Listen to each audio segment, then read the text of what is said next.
Mexico City, June 2025, Shane Van Gisbergen wins by 16.567 seconds.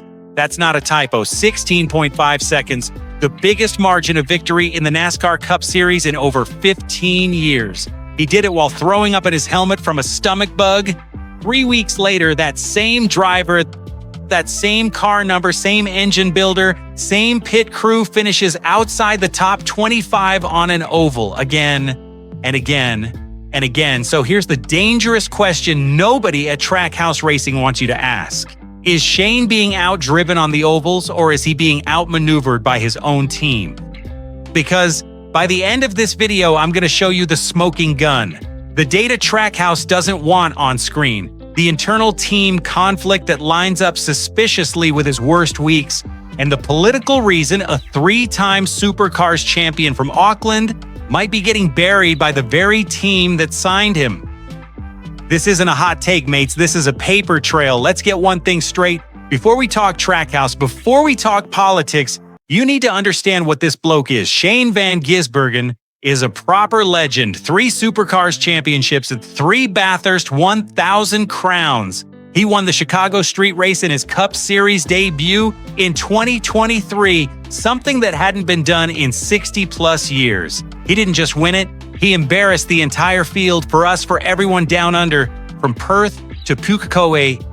SVG isn't just another driver, he's our flag in the biggest motorsport circus on earth. When he wins, the whole country wakes up at 4 a.m. to watch it. When he gets buried at Kansas in a 30th place finish, we all feel it. It's national pride wrapped around a steering wheel.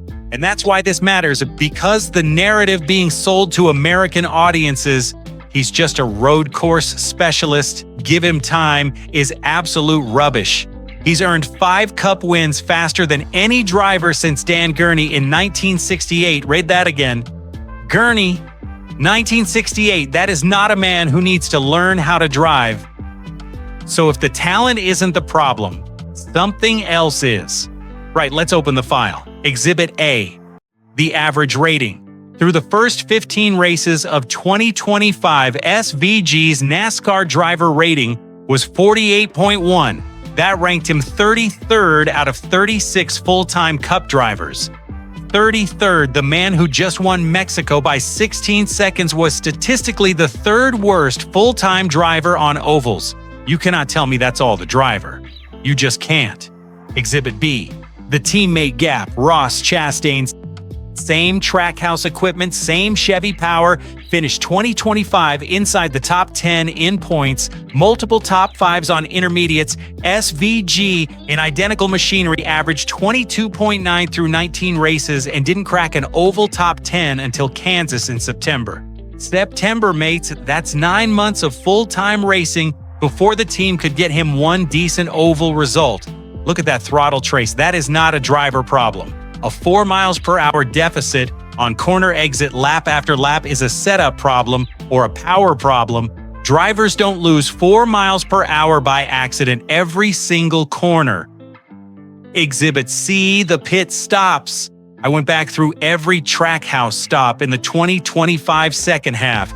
Chastain's average 4-tire stop hovered around the 10.5 second mark, top 15 in the garage. The number 88 pit crew, slower, consistently, multiple loose wheels at Pocono and the Roval. A speeding penalty at Talladega that buried a top 15 day into a 29th. Coincidence? Maybe pattern. Definitely, because here's where the story turns. There's a name floating around the Trackhouse garage that nobody in the American press wants to print.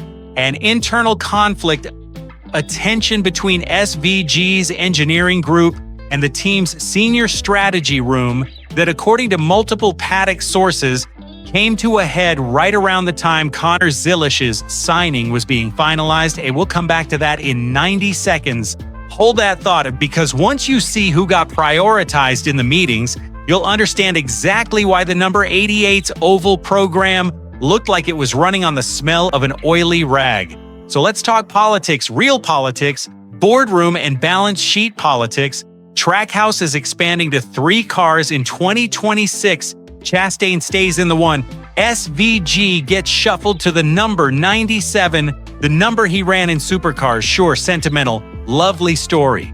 But notice something? The number 88, the number SVG, ran all of 2025, the number that won Chicago, Sonoma, Mexico, the Glen, the Roval.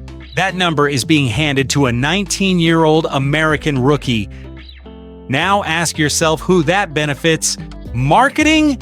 Absolutely. Zilisch is American, young, photogenic, sponsor-friendly, and the future face of American stock car racing. Red Bull just plastered him all over a 2026 paint scheme. And here's where the cynic in me starts whispering, was the number 88 always going to be Zilisch's car? Was SVG in his rookie year essentially a placeholder, a marketing tool to validate the seat, generate international headlines, sell merch in the Australasian market, while the team's real long-term oval development resources were quietly being aimed at the kid coming up behind him? Because let's be honest, NASCAR, the establishment, not the fans, has never been comfortable with outsiders winning too much, too fast. A 36-year-old Kiwi rocking up and beating the Hendrick and Gibbs aces on every right-turn track on the schedule? That's a problem for the marketing narrative. That's a problem for the great American driver development pipeline story. I'm not saying there's a memo in a filing cabinet that says slow down the Aussie. I'm saying the incentive structure of the entire sport, sponsors, networks, the playoff format that eliminated SVG in the round of 16 despite winning more races than half the championship for, quietly punishes a guy like Shane Van Gisbergen. And his own team? They had a choice, pour resources into making the road course wizard into an oval threat, a genuine championship contender, or build for the kid. The result speaks for itself. 5 wins, all right turns, eliminated first round, average oval finish above 20. Crew chief Stephen Doran publicly admitted after the Glen that they were struggling to find consistency. That's not learning curve. That's a team that didn't show up with the right ammunition. So sabotage politics or learning curve?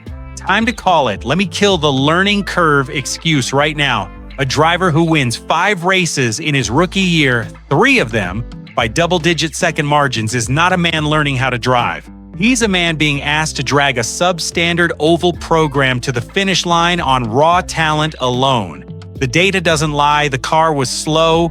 Period. Is it active sabotage? Probably not. I don't think there's a bloke in the Trackhouse shop unbolting things at midnight.